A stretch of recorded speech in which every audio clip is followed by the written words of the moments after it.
Coming up on this episode, I'll talk about some near-death experiences from my own life, how this has changed my perspective over life, and how our view on life and our approach to life kind of takes death for granted in a sense. So let's get into it.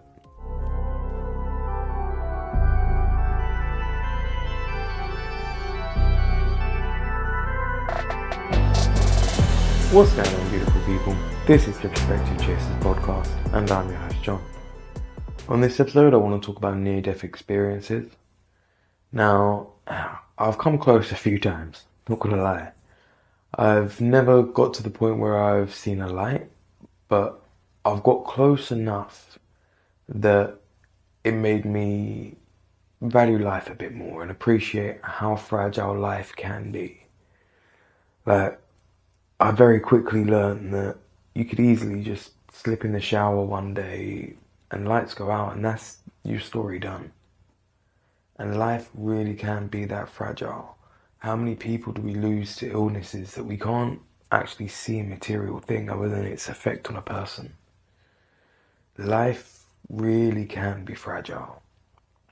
And having an experience that reminds you of just how fragile life is really can help put things into perspective and help you appreciate life overall.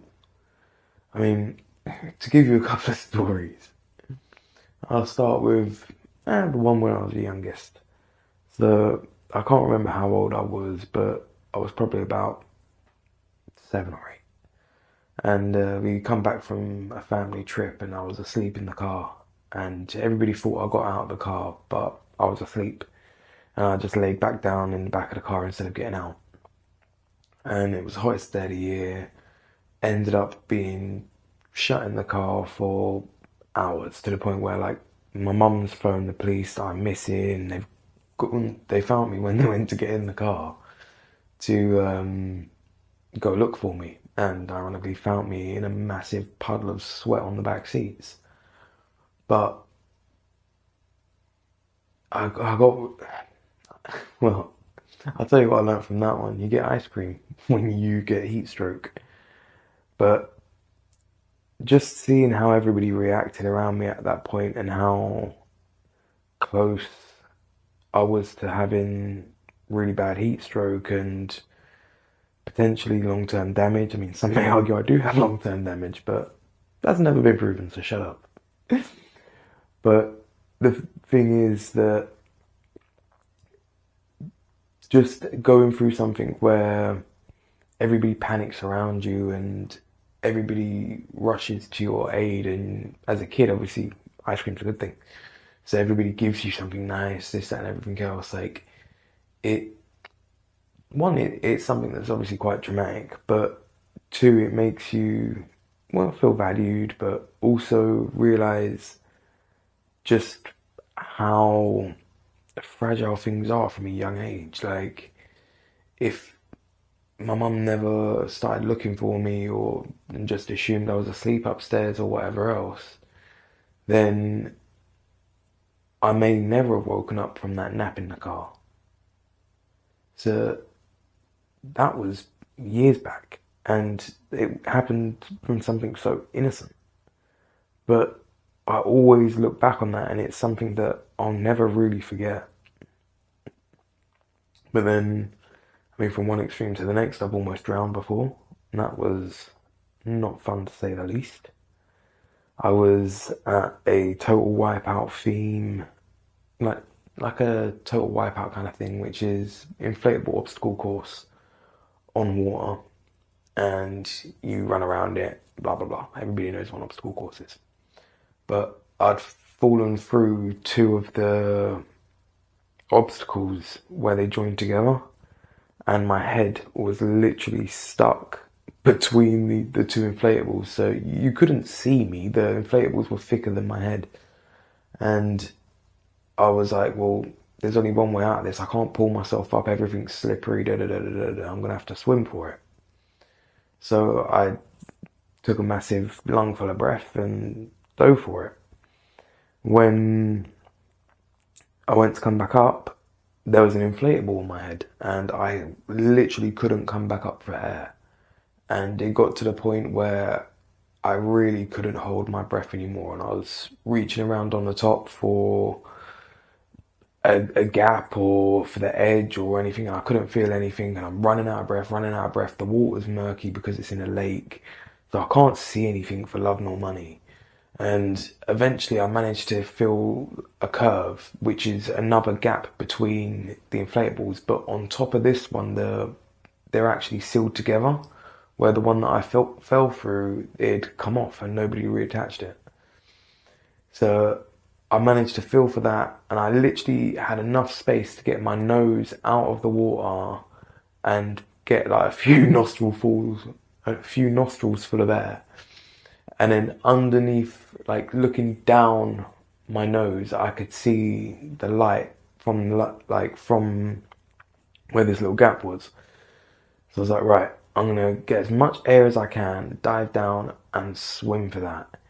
If I miss, I'm more than likely gonna drown, and either somebody's gonna come looking for me and I'm gonna be getting kissed by some stranger on the bank, or I'm gonna get out of this. Now, I'm a fairly big guy, so the thought of somebody else saving me, I don't think it's gonna be something easy. So I didn't have much hope for that. So I was like, right, you've got to swim for it. So I took as much air in as I could, and I dove down and I swam and I swam and I swam. And when I come up, my arms broke through and there was no resistance. And just that relief of I actually made it out of there.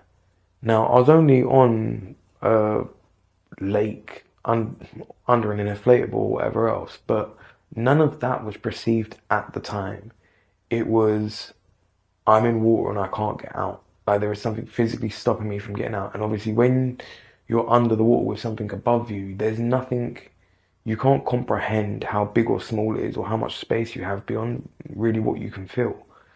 And clearly I wear glasses, so when they come off and I'm swimming about, my vision's heavily impaired. Then put that underwater, it's further impaired. I really was down to what I could feel. So yeah, that was another close call. I've dangled off of a second story roof, head first, and just the idea of falling down and on the neck was, that was an interesting one.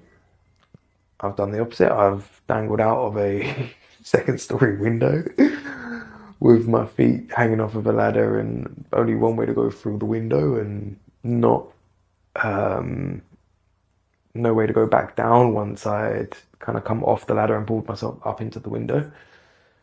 Yeah, I've had loads of points where it's kind of like a point of no return where you just have to go forward, not back.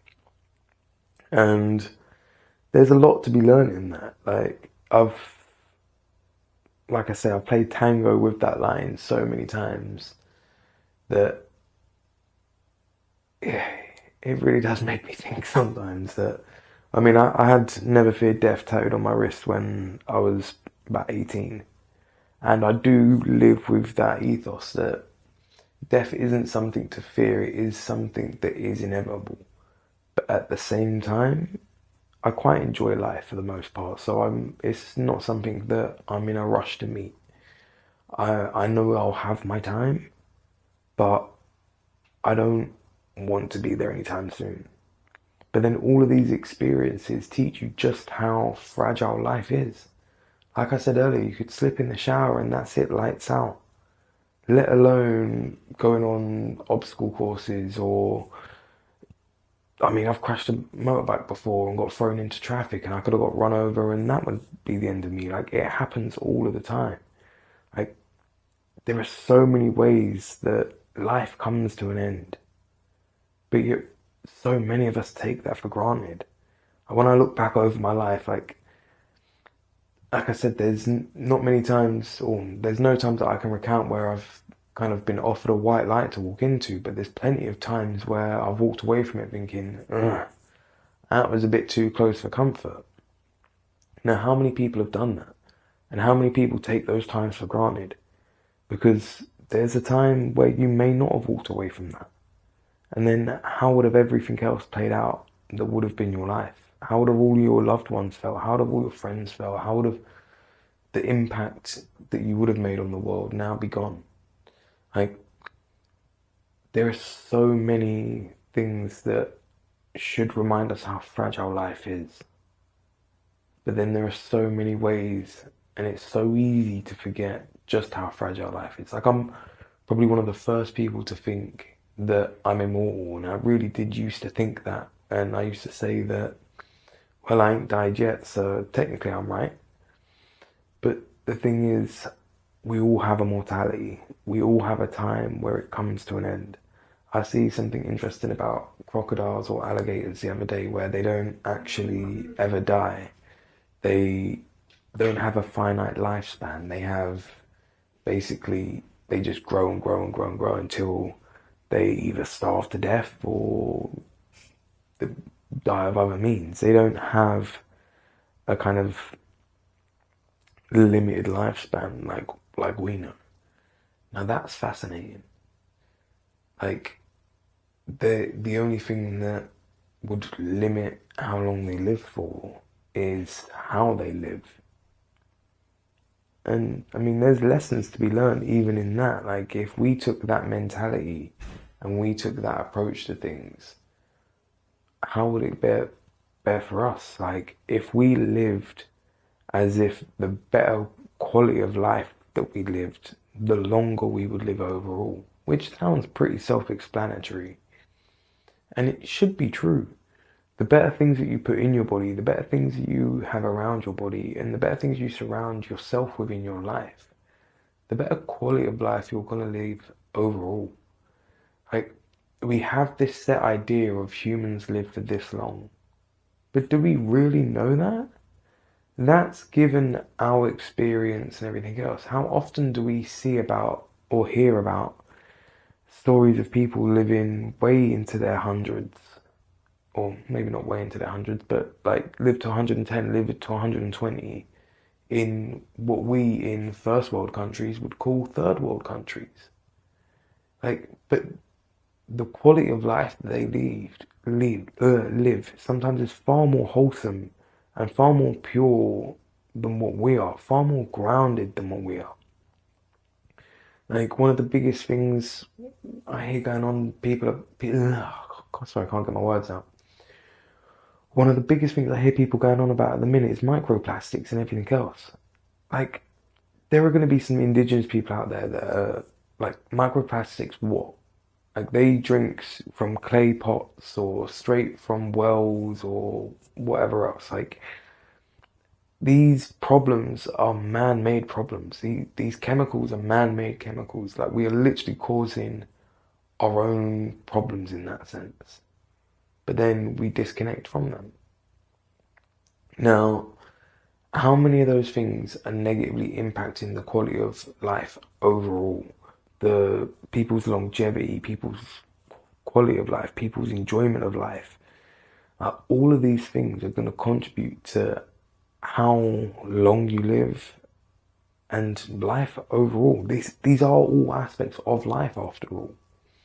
So paying attention to them and understanding that we are fragile, we are not guaranteed tomorrow. There are so many instances in life that remind us of that. That it really should be a lot harder for us to forget. And when you remember that life is fragile, life is precious, then it's easy to be grateful for the life that you have and look for the good things within your life. Look for the things that there are for you to appreciate and there are for you to enjoy. Because I guarantee you they're out there if you look. But you have to look. Anyway, I think I'm going to wrap that episode up because I started to go on a bit of a tangent and lose my train of thought. But it happens. We got there in the end. The seed for this episode is going to be understand how fragile you are, how precious your life is, and how much you have to contribute if you're just willing to put in the effort. And sit with that thought for a little bit. Sit in the silence of that thought and understand your value. All the best, and I'll catch you on the next one.